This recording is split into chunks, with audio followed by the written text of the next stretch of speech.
매일 그 영상 볼 때마다 후회를 하는데 이번에 그 10분짜리 영상 보고 진짜 현타가 많이 왔어요. 안녕하세요. 리얼한 취업 이야기 피곤해한 유 대표입니다.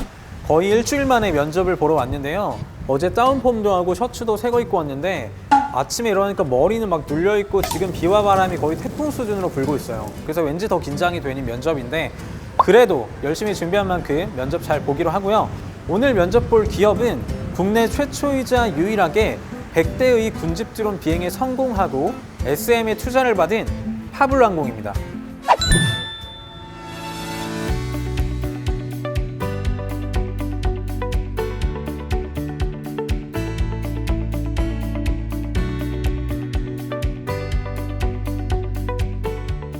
저희는 무인 항공기 소프트웨어와 하드웨어를 개발하고 있는 파블로 항공 대표 김영준이라고 합니다.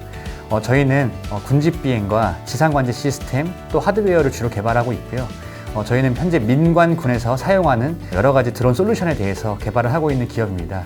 저희는 SM 엔터테인먼트 총괄 프로듀서인 이수만 회장님에게 처음에 시드 투자를 받았고 두 번째로 KTV 네트워크에게 시리즈 A 펀딩을 받은 기업입니다.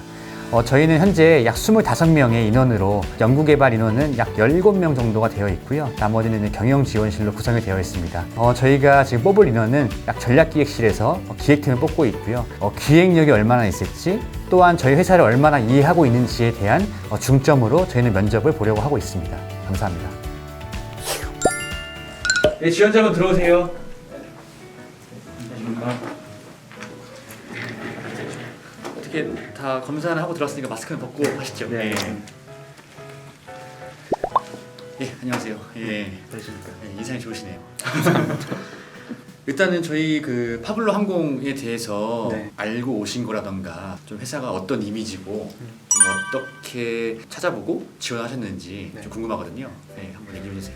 제가 알고 있는 이제 파블로 항공에 대해서 좀 간략하게 말씀을 드리면 일단 2018년 8월 8일에 생긴 이제 법인 스타트업이고 이제 막 1년 차가 넘은 스타트업임에도 불구하고 좀 두 가지 관점에서 주목을 많이 받은 회사라고 알고 있습니다. 첫 번째는 이제 성장세라고 생각을 하는데요. 2018년도에 35대의 드론 시연을 인천시에서 성공하셨는데 그 이후에 불과 2달 뒤에 약 3배가 증가한 100여 대의 드론의 시연을 성공해서 그 성장세를 인정받은 것 하나와 그 성장세에는 당연히 기술력이 바탕이 되겠죠. 군집 드론이라는 게 실제로 적용하기가 많이 까다롭다고 기사에서 봤습니다. 그 부분이 아무래도 이제 통신하고 제어에 대한 부분인데 그에 관련된 이제 3가지 기술을 가지고 있는 걸로 제가 파악을 했습니다. 첫 번째 같은 경우는 3채널로 나누는 건데 기존에는 이제 군집 드론 비행이 중앙 통제 관리 시스템으로 해서 하나의 채널로 하다 보니까 이 채널이 마비가 되거나 해킹이 당하면 전체 드론에 영향을 미쳤죠. 근데 이거를 주, 보조, 그다음에 백업 이렇게 3가지 채널로 나누고 각각의 채널별로 주파수를 또 다르게 잡아서 이런 어떤 주파수의 영향으로 인해서 드론이 피해를 보는 그런 부분을 최소화했다는 거.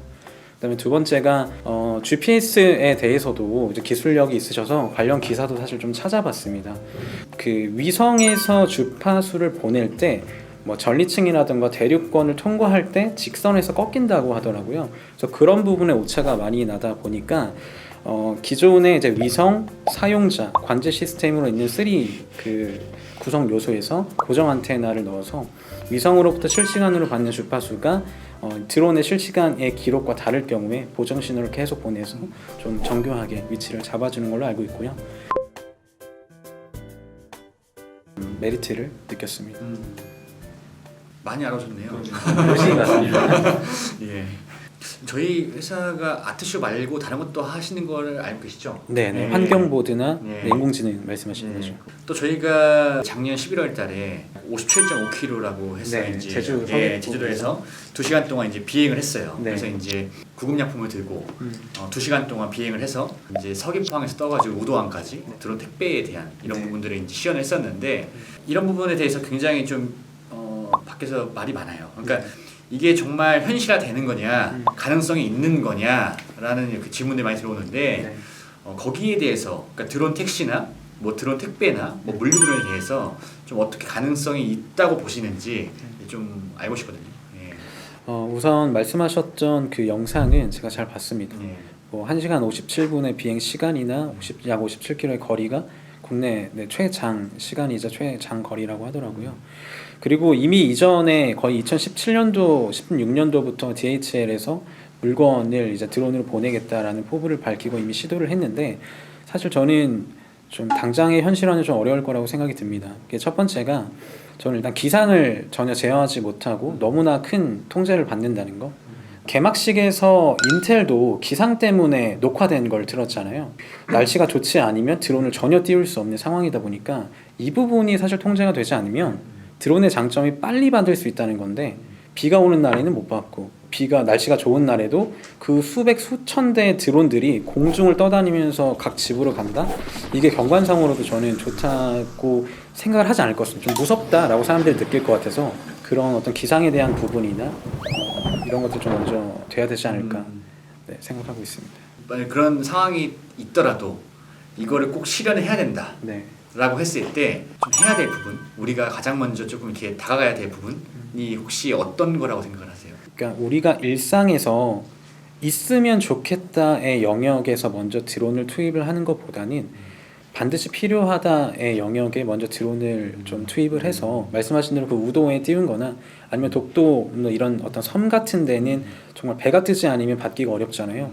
그런 것들이 먼저 선행이 돼서 언론 플레이가 되었을 때 사람들이 드론으로 했을 때 진짜로 편리하고 좋구나 라는 인식이 먼저 좀 깔린 상태에서 지역별로 좀 시범적으로 해야 조금 더 우호적인 입장으로 지지하지 않을까 생각합니다. 알겠습니다. 저희가 좀 그 면접에 좀 특별한 게 하나 있어요. 간단한 테스트를 좀 보려고 합니다. 뭐냐면 저희가 아까 말씀드린 57.5km 이렇게 2시간 동안 비행을 했잖아요, 드론으로.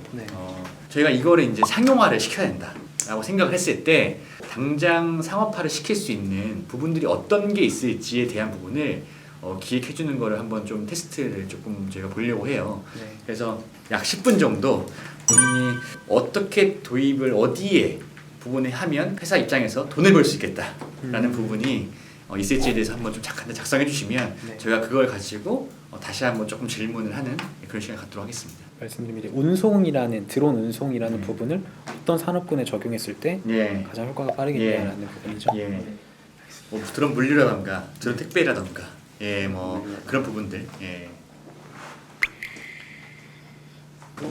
저희 잠깐 나가 있을게요. 그래서 지금 뭐 한 13분 되니까요. 한 23분에서 25분 정도 저희가 들어오겠습니다.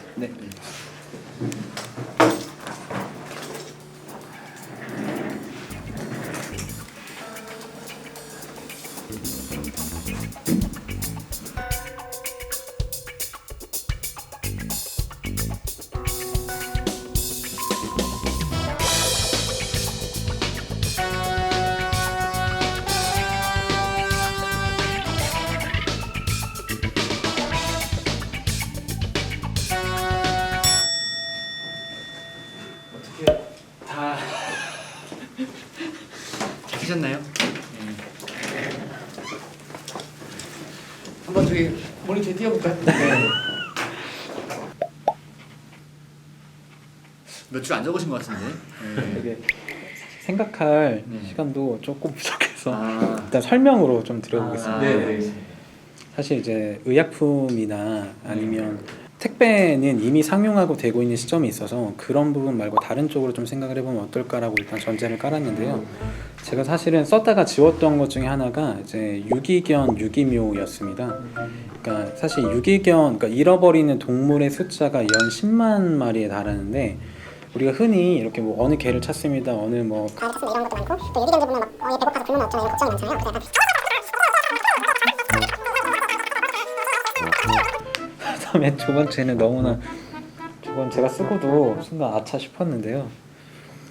이건 좀 아닌 것 같습니다. 이거는 그냥 뭐였냐면 그냥 이벤트적으로 뭔가 옛날에 그 누구야 사랑해라는 현수막이 큰 이슈가 된 적이 있거든요. 그래서 사람들이 어떤 연인한테 공개 고백하는 건가 전국적으로 그게 뿌려져 있었습니다. 근데 알고 보니까 그게 이제 화장품 이제 광고 문구였는데, 그런 것처럼 뭔가 리얼 센스로 이제 장애물도 구분하고 또 분석도 된다고 하니 내가 어떤 설정한 이상형의 사진값을 해서 그냥 내가 선물한 네, 이상형에게 이 선물을 전해주고 싶어요. 약간 이벤트성으로. 죄송합니다. 이건 이건 그냥 네. 쉽지 않겠네요. 죄송합니다. 네.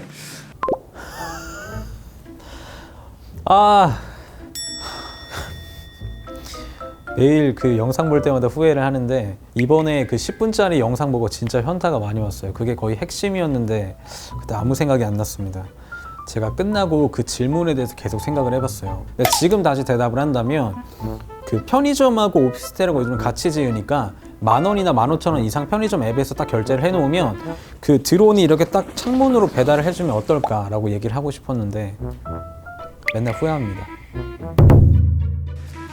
알겠습니다. 일단은 오히려 유기견에 대한 부분도 좀 요청이 들어온 적이 있었어요. 그래서 네. 알겠습니다. 일단은 저희가 딱 원하는 답은 나오진 않았네요. 알겠습니다. 오늘 고생 많으셨습니다. 감사합니다.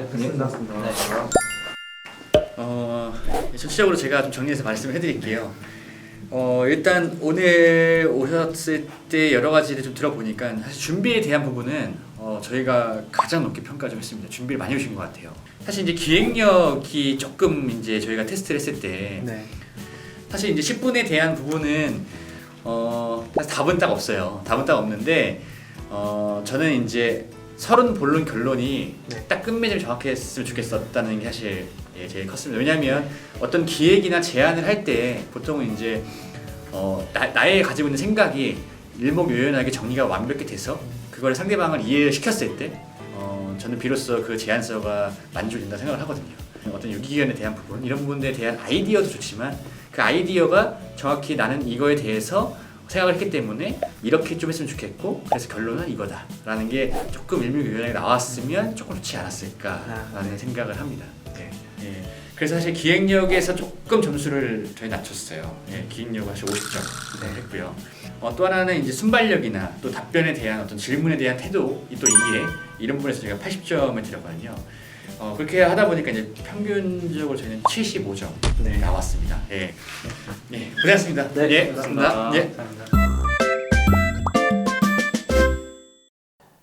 조금 전에 이제 파블로 항공 면접이 모두 끝났는데요. 면접 본 거를 제가 한번 곰곰이 좀 돌이켜 보니까 오늘 면접은 제 스스로 정말 못 봤던 것 같아요. 그리고 10분에 대한 부분이 너무 아쉬움이 많이 남아요. 그렇게 짧을지 몰랐고 뭐 30본론 결론으로 써야겠다 이거는 생각도 못했고 일단은 어떤 아이디어를 내지? 어떤 아이디어가 좋을까?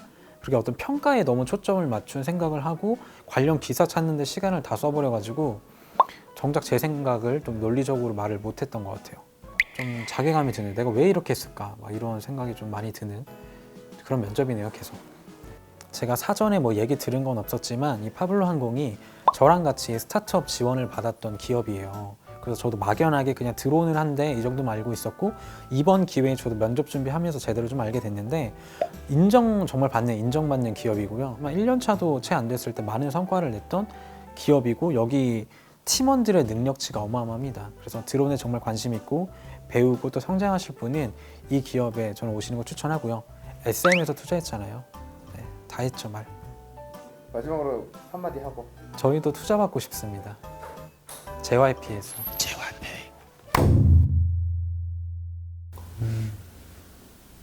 제가 표현을 안 하지만 그런 부분에서 좀 이렇게 안타까움을 많이 느꼈기 때문에